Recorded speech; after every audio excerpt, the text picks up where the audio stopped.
करूं वंदना सतगुरु चरनी माही। मंगत सतगुरु भेंट से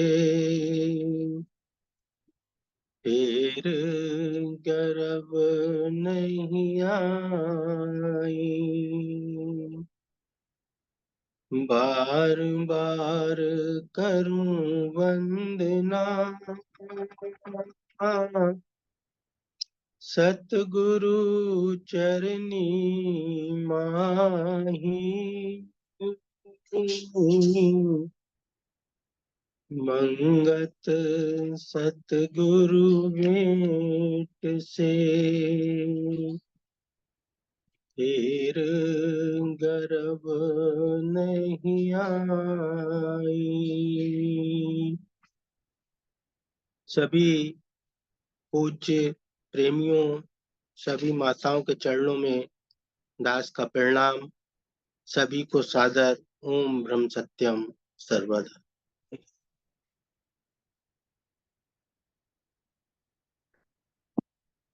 श्री सद्गुरुदेव ने ग्रंथ श्री समता विलास में एक अध्याय लिखा, निर्मल जीवन रक्षा।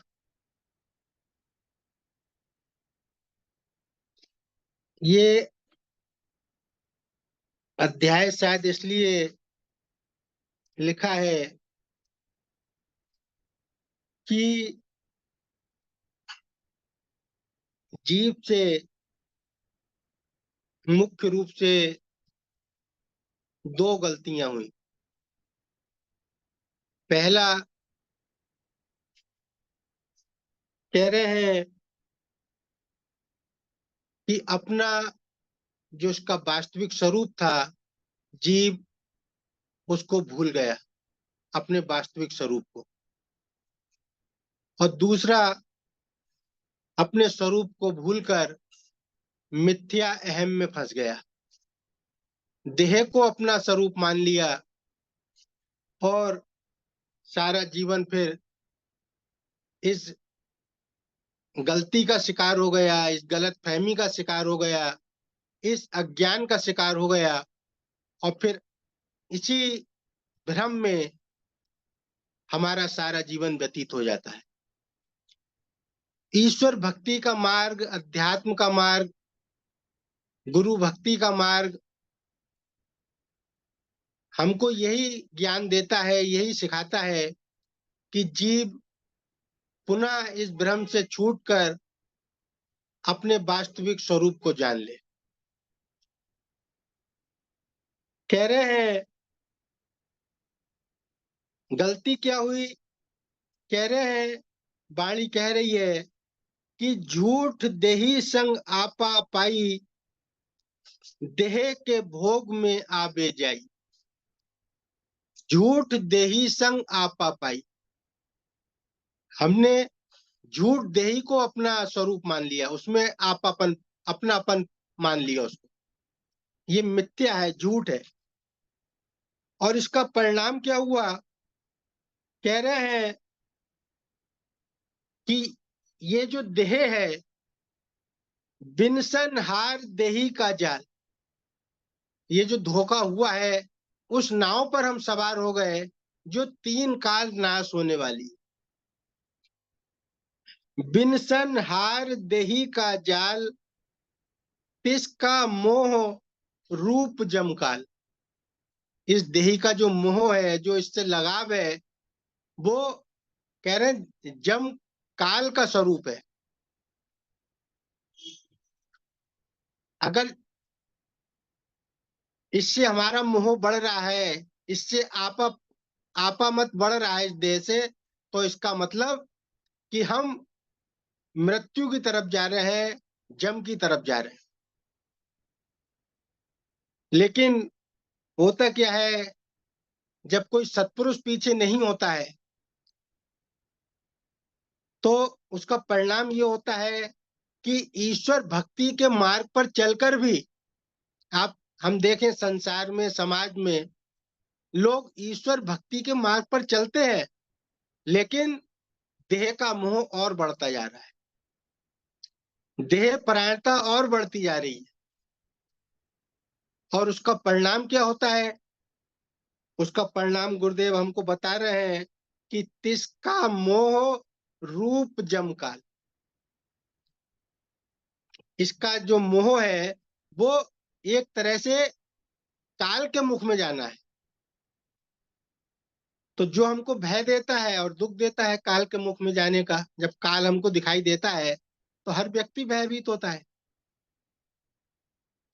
तो इससे छूटने का था ये ईश्वर भक्ति का मार्ग, गुरु परायणता का मार्ग, इससे छूटने का मार्ग था देह के मोह से। तो इसलिए जब जीव इस अज्ञान में फंस जाता है तो काल का भय हर समय उसके ऊपर सवार रहता है। तो क्या करता है, जब वो इस भय में आ जाता है तो उसको दिखाता है, उसको ये दिखाई देता है कि ये जो मेरा स्वरूप शरीर है, अपने वास्तविक स्वरूप को भूल गया। कह रहे हैं कि क्यों भरम माया लिपटाया, क्यों भरम, ये भ्रम है, सत्य नहीं है ये, लेकिन ये इतना भ्रम है, इसको माया कहा। माया इसलिए क्योंकि इस भ्रम से छूट नहीं पाता हम जीव। तो इसलिए कह रहे हैं कि क्यों भरम माया लिपटाया, सत स्वरूप अपना बिसराया। जो तेरा वास्तविक स्वरूप था, सत स्वरूप, उसको बिसरा दिया, उसको भूल गया। तो ये ईश्वर भक्ति का मार्ग, अध्यात्म मार्ग, सत्संग हमको ये सिखाता है, वाणी कह रही है कि फिर से उस अपने सत स्वरूप को याद करना है। इसलिए वाणी में यह भी आया कि प्रार्थना की गई, सत स्वरूप की करो अरदास। बार बार उस सत स्वरूप को याद करना है, उसकी तरफ बढ़ना है, उसकी प्रार्थना की गई। सत स्वरूप की करो अरदास, जन्म जन्म की जाए जम फांस। केवल जो जीवन का भय है, जो दुख है, जो काल का जो पंजा है, इससे हम तभी छूट सकते हैं जब पुनः अपने सत स्वरूप को हम जान लेंगे। तो इसलिए ये सारा ईश्वर भक्ति का विज्ञान हम अपने जिस सत स्वरूप को भूले हैं उसको जानने के लिए। और होता क्या है कि इसको भूलकर, देही को अपना स्वरूप मानकर, हर समय हमारे ऊपर मौत का, काल का भय बना रहता है। और अगर हम अपने जीवन का निष्कर्ष देखें, जीवन का परिणाम देखें, तो सारा जीवन केवल इस काल के भय से बचने के लिए व्यतीत हो जाता है। सारा जीवन है मिथ्या ये, लेकिन इस भ्रम में सारा जीवन खत्म हो गया, जो झूठ है। तो एक भ्रम को दूर करने के लिए अगर हमने सारा जीवन व्यतीत कर दिया तो जीवन का क्या लाभ? इसलिए कहा गया कि मनुष्य जीवन का केवल एक लक्ष्य है, अपने सत स्वरूप को जानना। इसके बगैर जितना कर्म है जीवन का, वो केवल इस अज्ञान को और बढ़ाने वाला है, और हमारी देह प्राणता बढ़ाने वाला है, और हमारे अंदर काल का भय पैदा करने वाला है। तो सारा कर्म, कह रहे हैं महाराज जी की वाणी में आता है कि बिन तेरे सब काल का खेल। बताइए, वाणी कह रही है कि बिन तेरे सब काल का खेल। केवल तो तेरी तरफ जो व्यक्ति आता है वो ही इस काल से छूट सकता है।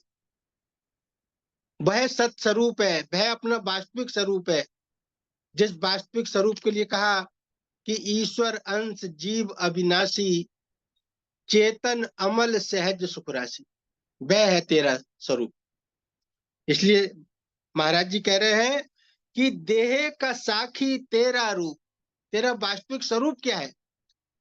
जो इस देह का साखी है, जिससे ये देह प्रकाशित हो रही है। ये काल रूप शरीर तेरा देह स्वरूप नहीं है। देह का साखी तेरा रूप, खोजो तत्व ज्ञान अनु।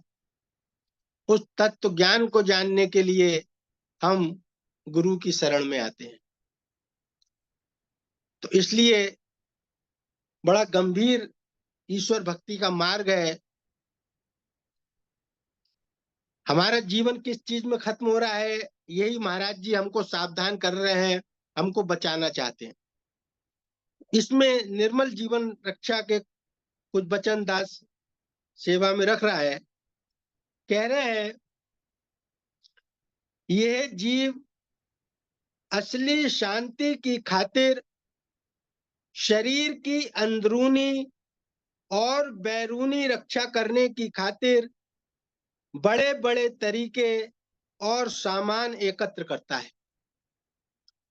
जब हम अपने स्वरूप को भूल गए, इस नाशवान देह को अपना स्वरूप मान लिया, और संसार को देखकर ये निर्णय तो हो जाता है कि ये शरीर 3 काल नाशवान है। तो शरीर को अपना स्वरूप मान लिया तो हर समय नाश दिखाई देता है कि आज नहीं तो कल इसका नाश तो होना है। तो मन में जब इसके नाश की देखता है तो उसके अंदर भय पैदा होता है, चिंता पैदा होती है, दुख पैदा होता है, घबराहट पैदा होती है। तो क्या करता है फिर? इसको बचाने का प्रयास करता है। और हम अपना जीवन, सारा जीवन देखें, एक ही प्रयास बना हुआ है कि ये देह किसी तरह बच जाए, इसका खतरा किसी तरह टल जाए। सारा जीवन यही प्रयास में रहता है। लेकिन वाणी ने निर्णय दे दिया कि बिन सन हार देही का जाल। ये कभी बचने वाला नहीं है, ये विनाश होने वाली चीज है, इसको कोई नहीं रोक सकता। तो हम गलती कहां पर कर रहे हैं? हम इसका नाश होने से इसको बचाए रहते हैं। तो सत्पुरुष यही कह रहे हैं कि इसकी अंदरूनी और बैरूनी रक्षा करने की खातिर बड़े बड़े तरीके और सामान एकत्र करता रहता है, और बड़ी जद्दोजहद में दिन रात रहता है। क्या क्या नहीं करते, इस शरीर को बचाने के लिए क्या क्या उपाय नहीं करते, ये हम सब जानते हैं। हमारे जीवन का अभिन्न अंग है ये। बल्कि ये सारे उपाय देखा जाए तो सारे जीवन का यही आधार है। एक चीज को गलत माना और फिर उसके उपाय में लग गए, तो सारा प्रयास भी गलत है। जब चीज ही गलत है तो सारा उसका प्रयास भी निरर्थक है। हम इसको बड़ा सार्थक कहते हैं। मैं बहुत धनी, मेरा बहुत नाम, मैं बहुत बुद्धिमान, जने कितने कितने हम इसके ऊपर अपने लिए उपमाएं लगा लेते हैं। कह रहे हैं, बड़ी जद्दोजहद में दिन रात रहता है, ऐसा करने के बावजूद भी एक लम्हे भर निर्भय नहीं हो सकता। कितना बड़ा सत्पुरुष हमको ज्ञान देते हैं। संसार में जितने लोग हैं, चाहे हमारे कितने शुभचिंतक हैं, वो केवल एक उपाय बताते हैं हमको कि कैसे शरीर के सुख भोग प्राप्त हो और कैसे इस शरीर की रक्षा की जाए। ये हमारे शुभचिंतक भी हमको सिखाते हैं, हमारे हमारा अपना निर्णय भी यही है। तो सब, सारा संसार इसी काम में लगा हुआ है।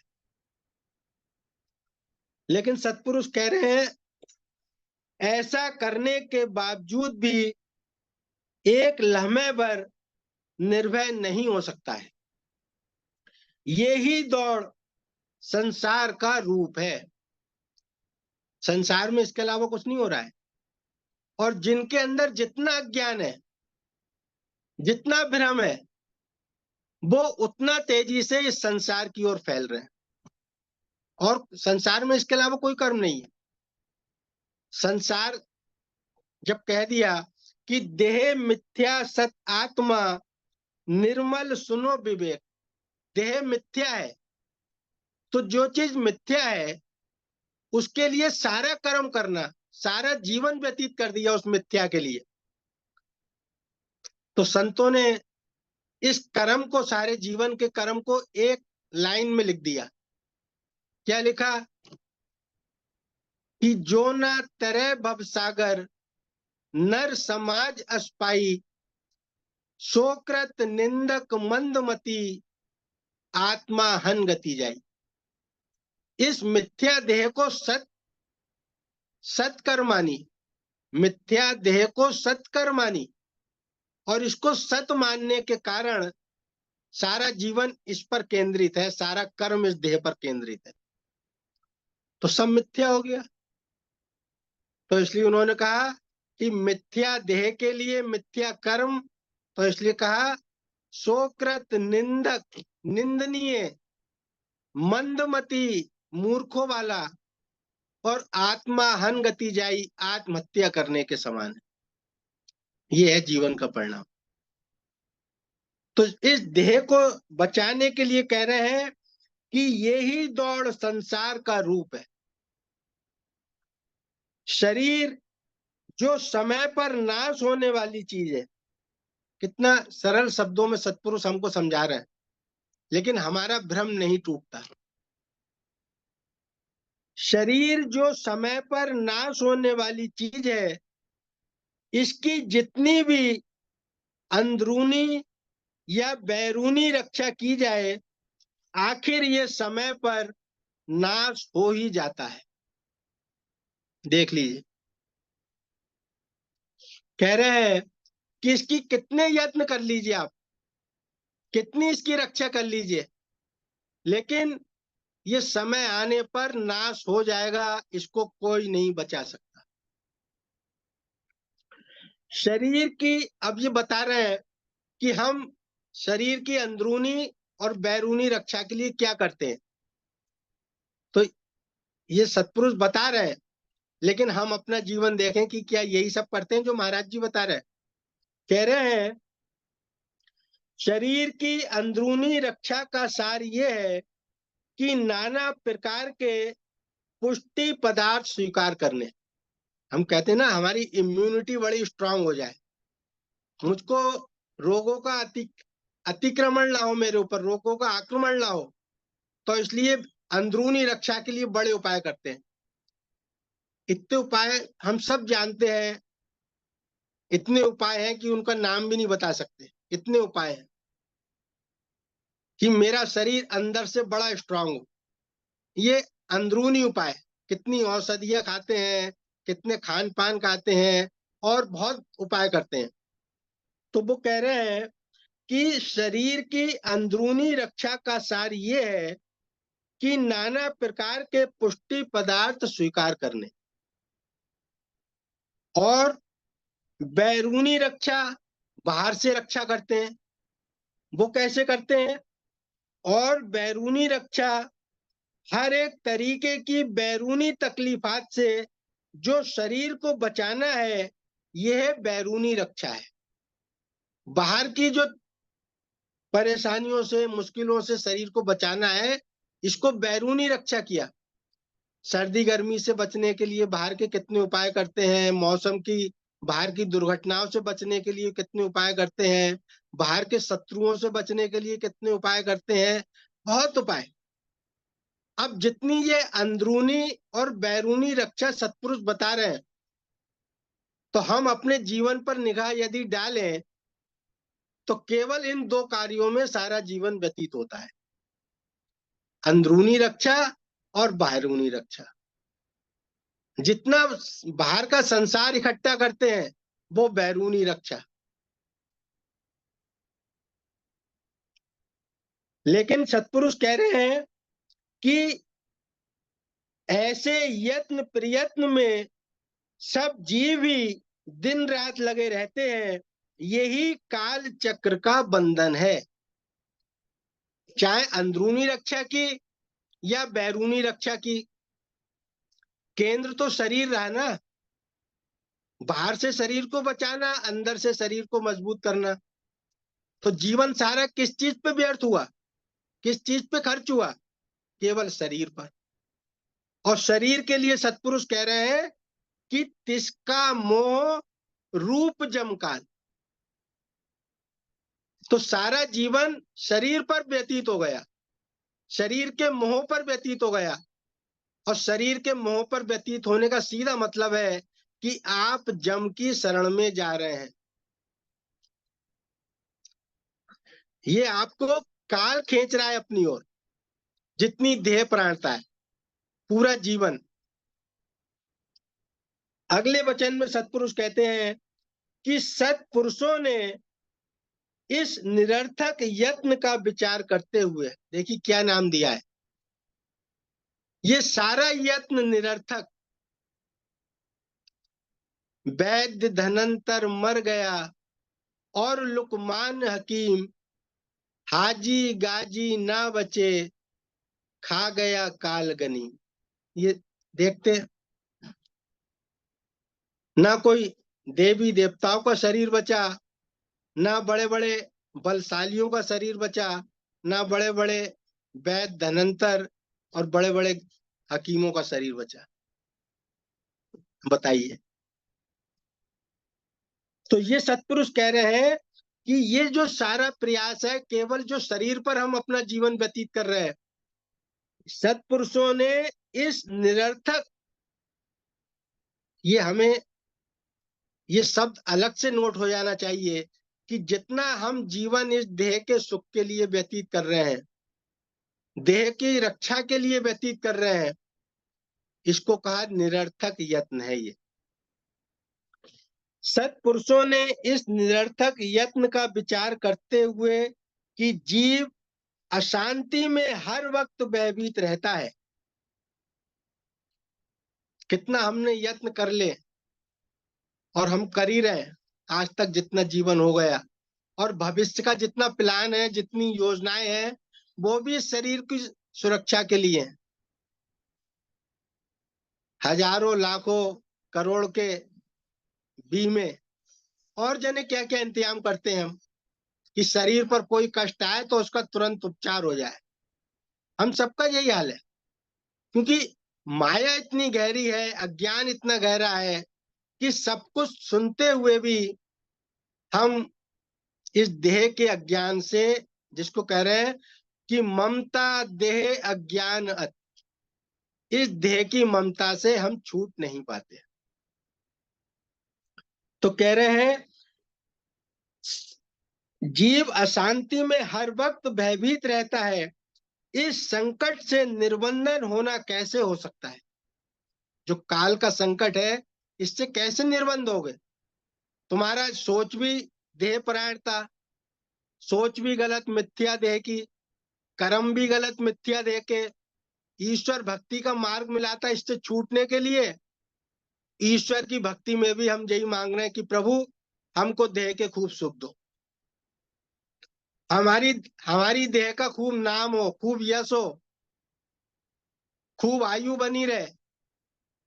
देह प्राण से ही तो मिली, कितनी आयु मिल जाए, अंत में तो काल का शिकारी होना है।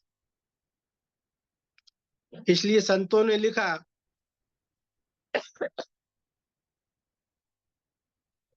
आगे कहते हैं कि इस संकट से निर्बंधन होना कैसे हो सकता है? सार निर्णय निर्भय पद का ये अनुभव किया कि शरीर की रक्षा से ज्यादा बुद्धि और मन की रक्षा करनी शांति के देने वाला यत्न है। क्या करना था हमको? शरीर की रक्षा से ज्यादा इस बुद्धि का और इस मन की रक्षा करनी चाहिए। कितनी हम रक्षा कर रहे हैं मन की? जहां मन की इच्छा होती है, सारा जीवन मन के पीछे पीछे दौड़ता है। कौन कंट्रोल करने वाला है मन को? जिधर चाहता है उधर नचाता है ये मन। और ये मन का जितना कर्म है, जितनी मन की दौड़ है, ये केवल देह परायणता को बढ़ाने वाली, इसकी रक्षा करनी थी। देह तो जड़ है, तीन काल नाशवान है। रक्षा किसकी करनी थी? मन की और बुद्धि की। इसको बचाना था। इसको शांति कैसे मिलती? जब हम, महाराज जी ने जब ये वचन लिखा तो पहली लाइन लिखी कि जीव असली शांति की खातिर, जीव असली शांति की खातिर। तो असली शांति कब मिलेगी? जब इस मन को इस देह से छुड़ाना पड़ेगा। अगर ये मन देह की तरफ भागेगा तो देह तो नाशवान है, तीन काल, कहां से इसको शांति मिलेगी? मन और बुद्धि को कहां से शांति मिलेगी? ये तो हर समय भय में गिरफ्तार रहेगा। फिर हमारी शिकायत होती है कि मैं इतना ईश्वर का भजन करता हूँ, इतना सत्संग करता हूँ, लेकिन अंदर से भय, अशांति, बेचैनी दूर ही नहीं होती। तो जब मन देह के पीछे लगा हुआ है तो इसको अशांति और भय कैसे दूर हो जाएगा? तो सतपुरुष कह रहे हैं कि शरीर की रक्षा से ज्यादा बुद्धि और मन की रक्षा करनी शांति के देने वाला यत्न है।